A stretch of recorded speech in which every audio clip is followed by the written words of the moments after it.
থিমের পুজোর রমরমা বাজারে সরস্বতী বা বাদ যান কেন? ঐতিহ্যমণ্ডিত কালনার প্রতিটা ক্লাব সরস্বতী পুজোর সময় বিশেষ আকর্ষণীয় প্যান্ডেল বা থিম তৈরি করে থাকে। তেমনই বিনাপানি সংঘের এবারের পুজোর থিম ভূতের রাজা দিল বর। সরস্বতী মূর্তির বিশেষ আকর্ষণ টালি এবং ইটের উপর খোদাই করা সরস্বতী মূর্তি। শিল্পী অরিজিৎ গাঙ্গুলি বলেন, প্রকৃতিকে বাঁচিয়ে রাখার জন্য তার এই অভাবনীয় চিন্তা ভাবনা। ভূতের রাজা দিল বর পুরো থিমটাই করা হয়েছে একটি জঙ্গল, ঝোপঝাড় ও ভাঙা বাড়ি ও বড় বড় গাছকে কেন্দ্র করে। গুরুত্বপূর্ণ এটাও যে থিমটি তৈরি করার সময় কোনো গাছপালাকে কাটা হয়নি, প্রতিটি গাছকে অক্ষুণ্ণ রেখে থিমটি তৈরি করা চলছে। থিমের মধ্যে বিশেষ আকর্ষণ হলো পুরনো ফেলে দেওয়া ইট পুরনো টালির উপর খোদাই করে সরস্বতী মূর্তি নির্মাণ। শিল্পী জানায়, ইট দিয়ে শুধু কংক্রিটের বাড়ি তৈরি হয় না, ইটের উপর খোদাই করে সুন্দর সুন্দর শিল্প তুলে ধরা হয়। এবং ঠাকুরটা বানাতে একটা ঠাকুর বানাতে মোটামুটি 1 মাস করে আনুমানিক সময় লেগেছে, বলতে পারেন দুটো মিলিয়ে 2 মাস মতন।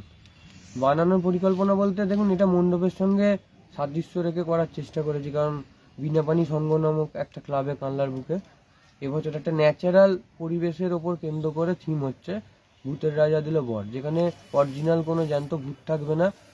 কিন্তু ধরুন আজকের আপডেট যুগে সত্যজিৎ রায়কে মানুষ ভুলে গেছে, মানে বাচ্চারা সেইভাবে জানে না, কার্টুন নিয়ে ব্যস্ত। তো সত্যজিৎ রায়ের তৈরি ভূতের রাজা দিল বর একটা ন্যাচারালের ওপর ভূত মানে সবাই ভয়ঙ্কর জানে, কিন্তু এই সিনেমায় ভূতটা একটা অন্যরকম বার্তা দেয়, অন্যরকম ভূত। তো আজকে সমাজকে আমরা একটা বার্তা দিতে চাই ভূতের রাজা দিল বরের মধ্যে, যেখানে রাজা একটাই বর দিচ্ছে যে প্রকৃতিকে তুমি বাঁচিয়ে রাখো, প্রকৃতিকে নষ্ট করো না। আমরা ভূত হয়ে যদি প্রকৃতিকে ভালোবাসতে পারি, প্রকৃতির কথা বলতে পারি, তো তোমরা মানুষ হয়ে কেন করবে না? মানে প্রত্যেকটা মানুষের প্রকৃতির কথা চিন্তা করা উচিত। তাই ক্লাব ওরকম একটা প্যান্ডেল করে। আর ইটের ঠাকুর করার কারণ হচ্ছে আজকে কংক্রিটের যুগ, তো কংক্রিট করতে গিয়ে মানুষ প্রকৃতিকে ধ্বংস করছে।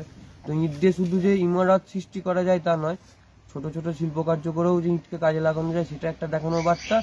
আর টালি হচ্ছে ইটের যুগে টালি হারিয়ে গেছে, তার জন্য টালি। কালনা একটি ঐতিহাসিক শহর, এখানে টেরাকোটার কাজের প্রচুর মন্দির আছে। সেজন্য কালনার পুরনো মন্দিরগুলিকে প্রাধান্য দেওয়ার জন্য টালি এবং ইটের উপর খোদাই করে সরস্বতী মূর্তি তৈরি করা হয়েছে। আমাদের এবছরের ক্লাবের থিম হচ্ছে ভূতের রাজা দিল বর। সত্যজিৎ রায় পরিচালিত একটা ফিল্মের উদ্দেশ্য করে এটা বানানোর চেষ্টা করছি। আমরা একদম পুরো ন্যাচারাল যেসব জিনিস সবকিছু ব্যবহার করে আমরা এই থিমটাকে সাজানোর চেষ্টা করছি। আর এই যে থিমটা, আজকালকার শিশুদের মধ্যে মানে সত্যজিৎ রায় তো চেনেই না বোধহয়। আর এই যে ভূতের রাজা দিল বর, এই যে একটা ফিল্ম সত্যজিৎ রায় করেছিলেন, সেটা বাচ্চারা পুরো হারিয়ে ফেলেছে। সেইটাকে আমরা আবার নতুন করে জাগিয়ে রাখার জন্য সেই একটা থিম, একটা চিন্তা ভাবনা আমরা করেছি কালনা বিনাপানি সংঘের পক্ষ থেকে। শিল্পী মন সবসময় শিল্পের কথাই ভাবে, তাই এবারের এই ইটের ওপর সরস্বতী বন্দনা আগামী দিনে কালনার ঐতিহ্যের মুকুটে বাড়তি পালক জুড়ে দেয়, এই কামনাই থাকলো আমাদেরও আজ বাংলার তরফে। ব্যুরো রিপোর্ট, আজ বাংলা।